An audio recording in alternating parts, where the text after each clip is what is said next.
볼게요. 74페이지. 자, 여기 부분도 쉬워요. 요거 너네 딱 그림 보면은 그 고등학교 1학년 때 통합과학에서 좀 봤던 그림일 거예요. 거기 나왔던 거 거의 똑같은 거거든.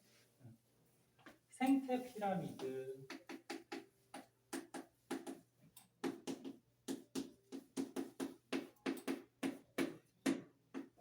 자, 요거는 뭐냐면은 생태계의 에너지, 개체수, 생체량.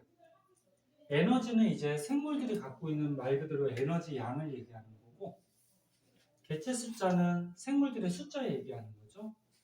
그 다음에 생체량은 생물체가 갖고 있는 물질의 양. 그런데 얘네들이 전부 다 공통점이 뭐야? 너네 광합성에서 스스로 양분을 만드는 애들이 생산자 먹는 애들 누구라 그래? 1차 소비자. 그러니까 1차 소비자 먹는 애를 2차 소비자.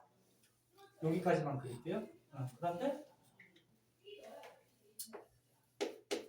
이 생물들이 갖고 있는 에너지 양이나 그 다음에 생물들의 숫자, 그 다음에 생물들이 갖고 있는 물질의 양을 상위 단계로 가면 갈수록 점점 어떻게 된다? 감소한다. 그래서 이렇게 피라미드 모양으로 에너지나 개체 숫자나 물질의 양이 유지가 돼야지 안정한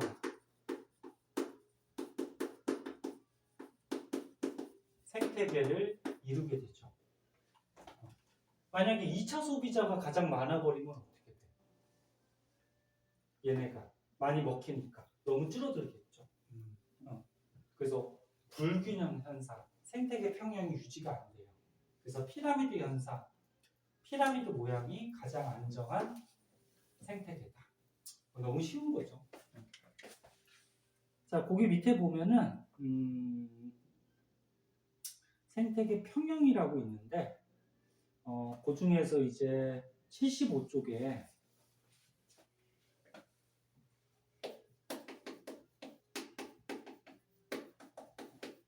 제목이 생태계 평형이 유지되는 원리.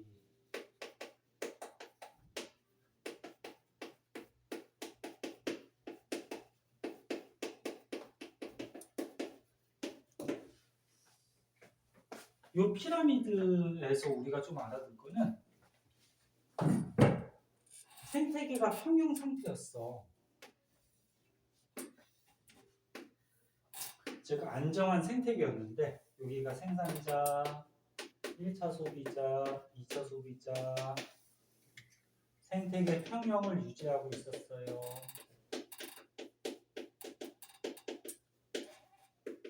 근데 일시적으로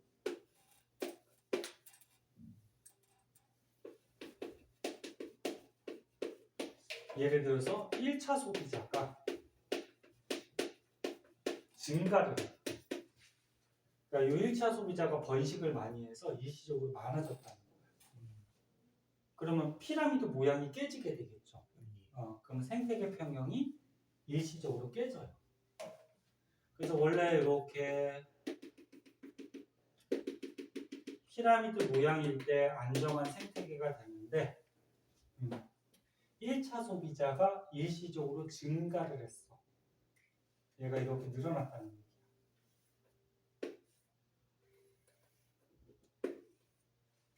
그럼 1차 소비자가 이렇게 늘어나 버리면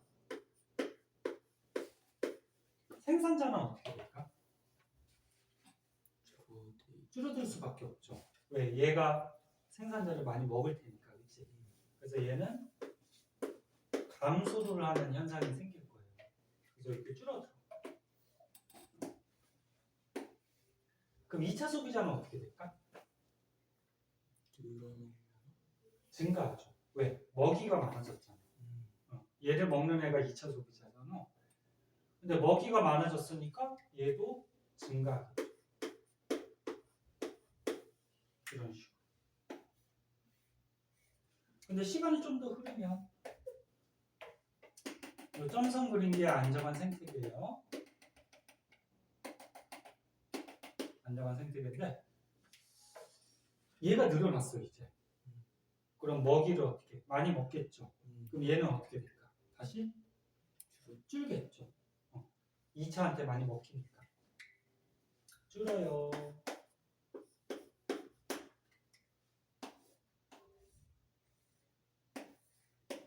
그럼 1차 소비자가 줄었어. 그럼 얘 먹이인 생산자는 또 어떻게 될까? 늘어나겠지.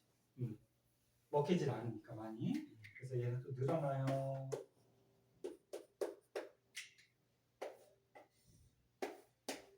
그럼 2차 소비자는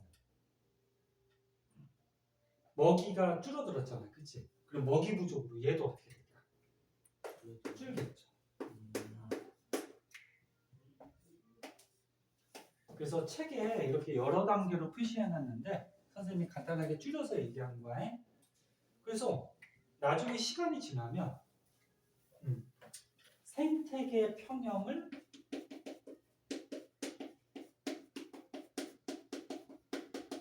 어떻게 한다? 다시 회복을 하게 돼 있어요.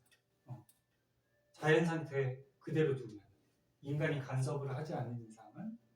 자, 그래서 여기에서 알아둘 거는 일시적으로 생태계 평형이 깨졌다고 하더라도 자연의 생태계는 다시 이렇게 회복하는 그런 능력이 있다라는 거예요. 이 과정을 조금만 생각하면 알 수 있겠지? 자, 그런 것도 알아두고 이거 통합과학 때 나왔던 거야. 똑같아.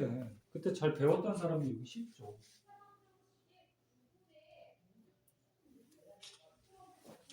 자, 그 밑에 보면 자, 생태계 평형의 파괴 요인이라고 나오는데 아...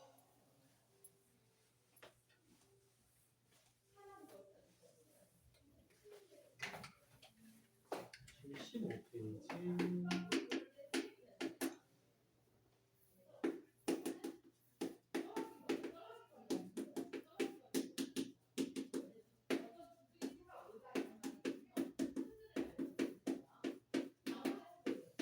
자, 생태계 평형을 파괴시키는 어떤 요소들이 있어요.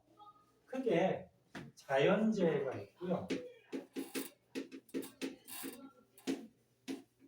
인간들의 활동이 있는데 자연재해는 뭐 얘기할까? 만약에 그 지역에 비가 많이 와서 홍수가 일어났어요. 뭐 산불이 생겼어요. 또는 뭐 지진이 일어났어요. 화산이 터졌어요. 산사태가 일어났어요. 이런 것들이 자연재해지. 이런 현상들이 벌어지면 어떻게 돼? 그 지역의 생태계가 망가지겠죠. 근데 자연재해는 어쩌다 한 번씩 일어나죠. 이게 자주 일어나는 게 아니잖아. 그럼 생태계 평형을 파괴시키는 가장 큰 요인은 인간들이 문제죠.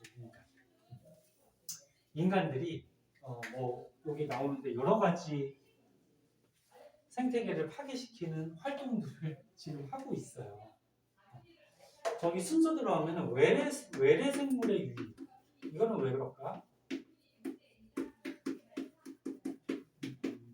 외래 생물이라고 그러면 외국에서 어떤 생물을 들여오거나, 근데 꼭 외국만 얘기하는 거 아니에요. 이 지역에 어떤 생물을 들여왔을 때 그거를 외래 생물이에요. 대표적으로 이제 외국에서 많이 들어봤을 거예요. 뭐 쉽게 얘기해서 황소개구리? 황소개구리는 원래 우리나라에 없던 개구리거든. 근데 걔를 왜 가져왔을까 우리나라로? 옛날에 어른 세대들은 개구리 가지고 막 구워 먹고 요리도 해먹고 막 그런 적들이 있었어. 그래갖고 황소개구리가 크잖아, 그치? 그럼 고기가 많이 나올 거 아니야. 그래서 요리해서 이제 팔려고 외국에서 들여왔는데 생각보다 안 팔리는 거야. 너네도 개구리 먹으라 그러면 잘 안 먹을 거 아니야. 안 팔리니까 어떻게 돼? 그냥 버린 거지. 자연에. 그럼 버려버렸더니 어떻게 됐어? 그 황소개구리가.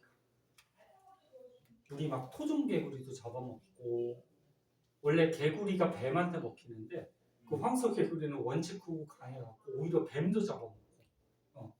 그러다 보니까 우리 토종 생물들을 어떻게 죽여버리겠지. 그래서 외래 생물이 들어오면은 없던 놈이 들어오기 때문에 얘를 죽일 수 있는 천적이 우리나라에 잘 없어요. 그래서 토종 생물들을 많이 죽일 수가 있는. 그래서 생태계를 파괴시킬 수가 있어요. 근데 외국에 있던 생물이 뭐 헤엄쳐서 우리나라까지 오겠니? 아니죠. 인간들이 들여온 거지. 영향이 있고.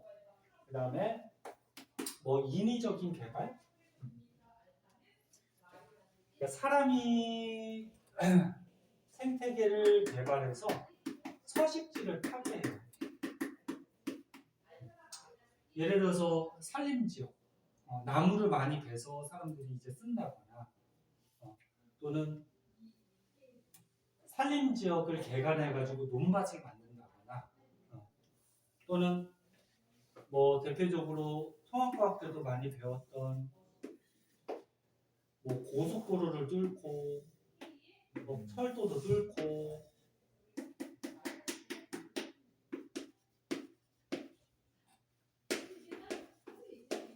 이러면은 옛날에 생물들이 이 넓은 지역에 살고 있었는데 도로나 철도에 막 자동차, 기차, 사람들이 다니니까 생물들이 이 근처까지 접근을 해요, 안 해요? 안 하죠? 그래서 생물들이 살고 있는 서식지가 굉장히 적어지게 돼요. 그래서 뭐 대표적으로 서식지 파괴라 그러면 뭐 나무를 베거나 그 다음에 뭐 습지, 갯벌 같은 걸 매립한다거나 뭐 그런 걸 얘기하는 건데, 이렇게 도로, 철도를 뚫어서 서식지를 단편화시킨다는 거죠. 나눠버리면 이쪽 생물하고 이쪽 생물의 교류가 잘 되니 안 되니? 안 되죠. 그럼 유전적으로 생물이 단순해질 거야. 교류가 돼야지 유전자가 다양해질 텐데, 그리고 생물이 사는 서식지도 많이 좁아지게 될 거고, 심지어는 뭐 도로로 생물이 가다가 치여 죽을 수도 있고, 이런 것 때문에 생태계 평형이 파괴될 수 있죠. 그 다음에 화석연료 과다 사용으로 인한 환경오염. 뭐 토양오염, 대기오염, 뭐 수질오염, 환경오염 시키면은 거기에 살고 있는 생물들이 많이 죽거나 병들어 버리겠지, 그치? 당연한 거. 그 다음에 기후변화. 기후변화 중에 가장 문제는 지금 우리 지구의 지구온난화가 굉장히 심해지고 있죠. 점점 더워져. 그러니까 이제 추운 지방에 사는 생물들은 어떻게 돼? 기온이 안 맞으니까 자꾸 도태되거나 죽거나 없어지겠지, 그치? 뭐 이런 등등. 그래서 인간들의 활동에 의해서 생태계 평형이 많이 파괴되고 있다. 그 중에서 이제 뭐 대표적인 또 있는데, 요 그래프도 통합과학에서 많이 나왔던 거야. 자, X축이 연도, 시간이 흘러가요. Y축은 개체수, 생물의 숫자야.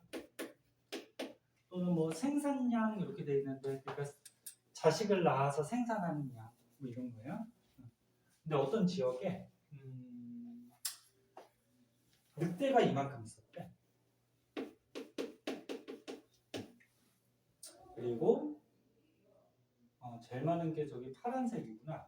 파란색이 뭐야? 저 초원, 풀. 자, 어떤 지역에 초원, 풀들이 이만큼 있었고, 그 다음 뭐 늑대가 이만큼 있었대. 그리고 사슴인가? 사슴이 뭐 이만큼 있었대. 그리고 풀, 늑대, 사슴의 개체수, 그러니까 얘네들의 생물 개수가 이만큼 정도 있었는데, 인간이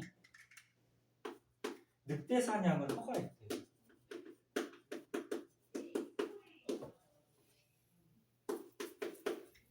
원래 늑대는 못 잡게 돼 있어요. 왜 그러냐면 많이 멸종을 했기 때문에, 많이 없어졌기 때문에. 우리나라는 뭐 자연에 늑대는 없잖아요. 이제 완전히. 동물원 가야지. 근데 어떤 지역에 늑대들이 살고 있었는데 사람이 뭐 늑대 고기나 가죽 같은 걸 얻기 위해서 허가를 시켜버렸대. 그럼 사람들이 늑대를 많이 잡으니까 늑대의 숫자가 어떻게 될까? 줄겠죠. 그치? 그럼 늑대가 줄면 늑대의 먹이인 사슴은 어떻게 될까? 늘어나겠죠. 안 잡혀먹고. 그러면 사슴의 먹이인 풀은 어떻게 될까? 줄겠죠. 그치?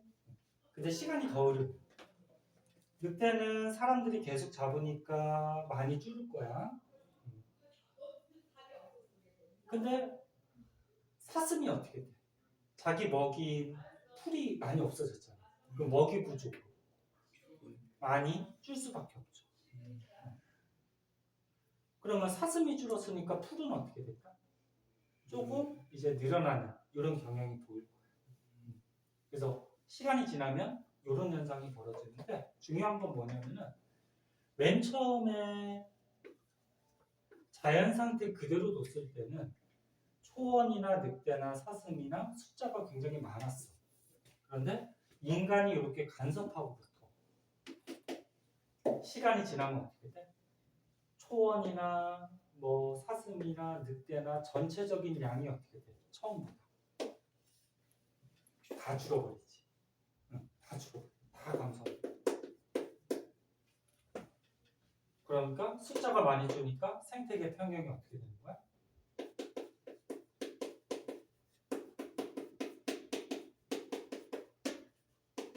유지가 안 되고 파괴되는 현상이 벌어지는 거죠.